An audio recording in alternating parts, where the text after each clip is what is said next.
नमस्कार, भारत के पहले digital mobile news channel metro TV में आपका स्वागत है। मैं हूं अनामिका। बुलेटिन की शुरुआत करते हैं आज की हेडलाइन से। तमिलनाडु के त्रिपुर से जब्त किए 570 करोड़ रुपयों पर स्टेट बैंक ऑफ इंडिया का दावा। कहा चुनाव आयोग ने की गलती, आरबीआई की अनुमति से भेजा जा रहा था रुपया। तेलंगाना के आदिलाबाद में सड़क हादसे में 15 लोगों की मौत। टिप्पर और ऑटो में हुई जबरदस्त टक्कर। मृतकों में 5 महिलाएं और 7 बच्चे शामिल। बिहार के सीवान जिले में बाहुबली शहाबुद्दीन और मंत्री के मिलने का सीसीटीवी फुटेज गायब। मामले की जांच के दौरान खुलासा, फुटेज की खोजबीन जारी। इसरो रचेगा इतिहास, पहली बार लॉन्च करेगा स्वदेशी स्पेस शटल। श्रीहरिकोटा में दिया जा रहा अंतिम रूप, जल्द भरेगा उड़ान। और मानसून के लिए लोगों को करना होगा लंबा इंतजार। 1 हफ्ते की देरी से 7 जून को केरल तट पहुंचेगा मानसून। इस बार अच्छी बारिश का अनुमान। और अब देखते हैं आज की 5 बड़ी खबरें।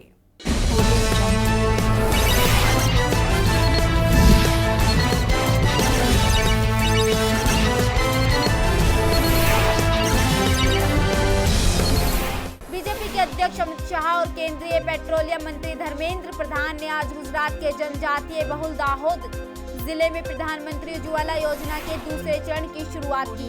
इससे पहले प्रधानमंत्री नरेंद्र मोदी ने 1 मई को उत्तर प्रदेश के बलिया से प्रधानमंत्री उज्ज्वला योजना की शुरुआत की थी। इस मौके पर पेट्रोलियम मंत्री धर्मेंद्र प्रधान ने कहा कि प्रधानमंत्री उज्ज्वला योजना के तहत अगले 3 सालों में बीपीएल परिवारों को 5 करोड़ एलपीजी कनेक्शन बांटे जाएंगे। साथ ही मंत्री ने बताया कि अकेले गुजरात में ग्रामीण क्षेत्रों में 25 लाख और शहरी क्षेत्रों में 15 लाख रसोई गैस कनेक्शन बांटे जाएंगे। उत्तराखंड में हरीश रावत सरकार के लिए मुश्किलें पैदा करने वाले कांग्रेस के 9 बागी विधायक बीजेपी में शामिल होंगे। इन सभी विधायकों ने शनिवार को दिल्ली में बीजेपी अध्यक्ष अमित शाह से मुलाकात की, जिसके बाद उन्होंने औपचारिक तौर पर पार्टी में शामिल होने की बात कही है। उत्तराखंड के पूर्व मंत्री हरक सिंह रावत ने कहा, हम सब बिना किसी शर्त पर बीजेपी में शामिल हो रहे हैं और देहरादून में अगले महीने होने जा रही अमित शाह की रैली के लिए काम करेंगे। विधायकों ने शनिवार को भी बीजेपी नेतृत्व के साथ मुलाकात की कोशिश की, लेकिन ऐसा नहीं हो सका। बिहार के सीवान में पत्रकार राजदेव रंजन के मर्डर केस में पुलिस ने एक स्थानीय इंजीनियर को हिरासत में लिया है। पुलिस के मुताबिक राधेश्याम नाम के इस इंजीनियर ने मौका वारदात वाले दिन की सीसीटीवी फुटेज डिलीट की थी। पुलिस राधेश्याम को हिरासत में लेकर पूछताछ कर रही है। बताया जा रहा है कि राधेश्याम को सरिये की दुकान चलाने वाले एक शख्स ने बुलाया था। सरिये की दुकान घटनास्थल के सामने है। पुलिस हत्या के इस मामले में शनिवार को पुलिस ने उपेंद्र सिंह और शहजाद नामक व्यक्ति को हिरासत में लिया है, जिनसे पूछताछ की जा रही है। इस हत्याकांड में पुलिस प्रेम प्रसंग के एंगल को ध्यान में रखकर भी मामले की जांच कर रही है। सूत्रों के मुताबिक मृतक पत्रकार और आरोपी हत्यारा एक ही लड़की से प्यार करते थे। सूरत में विश्व हिंदू परिषद अध्यक्ष प्रवीण तोगड़िया के भतीजे भरत तोगड़िया समेत 3 लोगों की हत्या कर दी गई। प्राप्त जानकारी के अनुसार हमलावरों उन पर चाकू से वार किया, जिसके बाद उनकी मौत हो गई। घटना को अंजाम देने के बाद हमलावर फौरन भाग निकले। इस हमले के बाद आरजेडी प्रमुख लालू प्रसाद यादव ने ट्वीट किया और बीजेपी से पूछा कि यहाँ कौन सा राज है। आपको बता दें कि बिहार के सीवान में पत्रकार की हत्या और गया के रोड रेज मामले को लेकर बीजेपी लगातार नीतीश सरकार पर हमला कर रही है और सरकार पर जंगल राज का आरोप लगा रही है। शनिवार को तमिलनाडु के त्रिपुर में चुनाव आयोग ने नोटों के बंडलों से भरे 3 ट्रकों को जब्त किया, जिसमें 570 करोड़ रुपए की नकद राशि थी। इन पैसों पर भारतीय स्टेट बैंक ने अपना दावा पेश करते हुए कहा कि आयोग द्वारा जब्त किए गए पैसे दरअसल उनके हैं और रिजर्व बैंक की अनुमति के बाद ही इसे ट्रक द्वारा विशाखापट्टनम भेजा जा रहा था। इस मामले में बैंक ने एक बयान जारी किया, जिसमें लिखा है कि आयोग ने उन पैसों को जब्त करने की गलती की है, जिसे बैंक की कोयम्बटूर की मुख्य शाखा से विशाखापट्टनम की एक दूसरी शाखा में भेजा जा रहा था।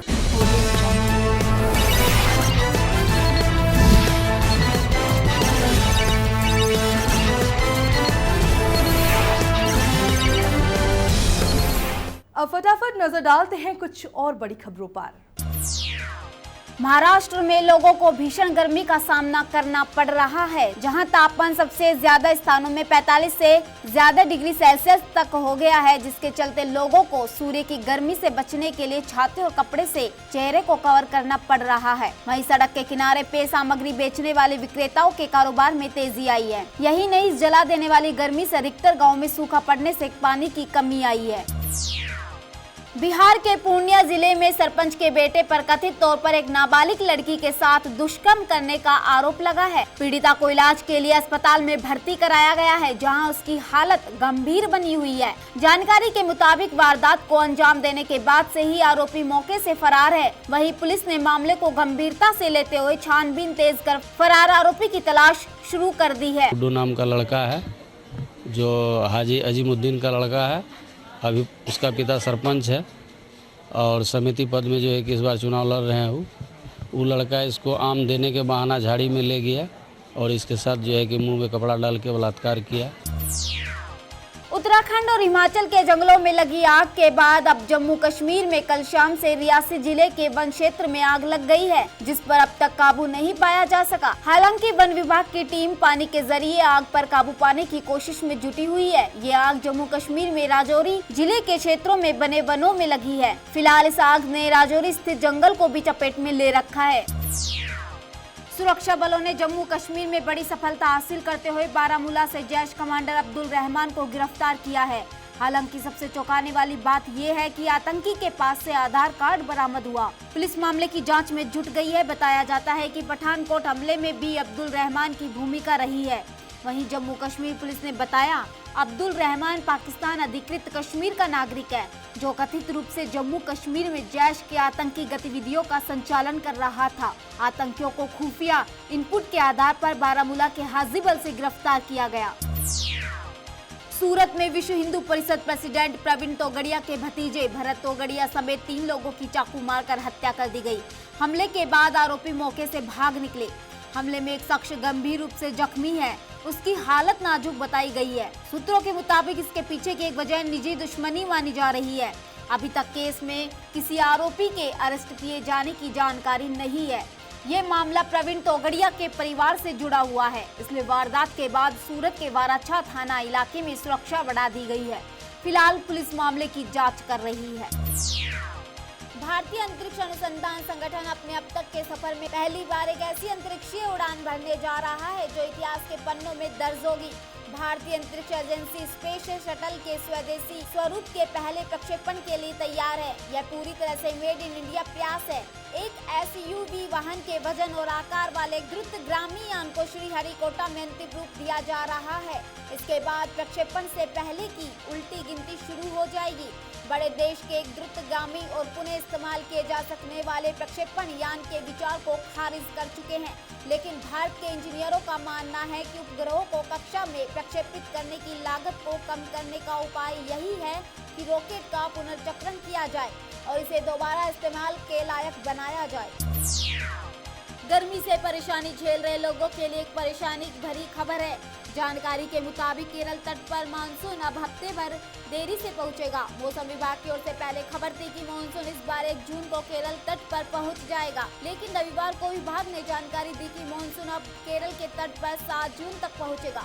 मौसम विज्ञान विभाग ने एक्सटेंडेड रेंज फोरकास्ट जारी किया है। इसके हिसाब से इस बार अच्छी बारिश का पूर्वानुमान किया गया है। विभाग के अनुसार पूरे भारत में करीब 6% अधिक या कम बारिश हो सकती है। मौसम विज्ञान विभाग का मानना है कि इस बार अच्छी गर्मी पड़ रही है। इससे उम्मीद है कि पिछले 2 साल से लगातार पड़ रहे सूखे से लोगों को राहत मिलेगी। बिहार के गया में मनचलों ने एक छात्रा पर चाकू से हमला करके बुरी तरह से जख्मी कर दिया। मामला गया के वजीरगंज इलाके से जुड़ा है। वजीरगंज के तरवा रोड में सत्यवंती उच्च विद्यालय के पास इंटर में पढ़ने वाली छात्रा पर लड़कों ने ताबड़तोड़ चाकू से वार किया। मामला प्रेम प्रसंग से जुड़ा बताया जा रहा है। लड़कों ने लड़की पर चाकू से इस कदर वार किया कि वो बेहोश हो गई। बेहोशी की हालत में पुलिस ने छात्रा को एक नाले से बरामद किया और इलाज के लिए स्थानीय अस्पताल में भर्ती कराया। लड़की की गंभीर हालत को देखते हुए उसे बेहतर इलाज के लिए NMCH रेफर कर दिया गया। पश्चिम बंगाल के बर्दवान में गंगा नदी में नाव पलटने की खबर है। बताया जा रहा है कि नाव में करीब 150 लोग सवार थे, जिनमें से 60 से 70 लोगों के डूबने की आशंका जाहिर की गई है। फिलहाल रेस्क्यू टीम मौके पर अभियान चलाकर डूबे लोगों को खोजने में जुटी हुई है। आगे की जानकारी अभी तक स्पष्ट नहीं हो सकी है। पंजाब के गुरदासपुर जिले के दीनानगर में 3 लोगों द्वारा एक स्विफ्ट डिजायर हाईजैक किए जाने के बाद इलाके में रेड अलर्ट जारी किया गया है।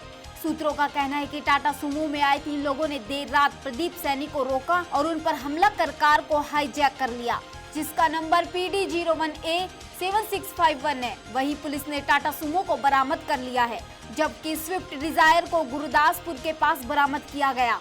फिलहाल पुलिस ने मुस्तैदी से आरोपियों की तलाश शुरू कर दी है। आंध्र प्रदेश के गुंटूर शहर में एक निर्माणाधीन मॉल की दीवार गिरने से 7 मजदूरों की मौत हो गई, जबकि एक मजदूर को सही सलामत बचा लिया गया। पुलिस के मुताबिक ये हादसा बीती रात उस समय हुआ जब गुंटूर के लक्ष्मीपुरम एक बहुमंजिला मॉल के लिए 30 फुट गहरा गड्ढा खोदा जा रहा था। हादसे के समय वहां 8 लोगों के मौजूद होने की आशंका जताई जा रही है। सीएम एन चंद्रबाबू नायडू ने उप मुख्यमंत्री एन चिन्ना राजपन्ना को गुंटूर पहुंचकर हालात का जायजा लेने का निर्देश दिया है।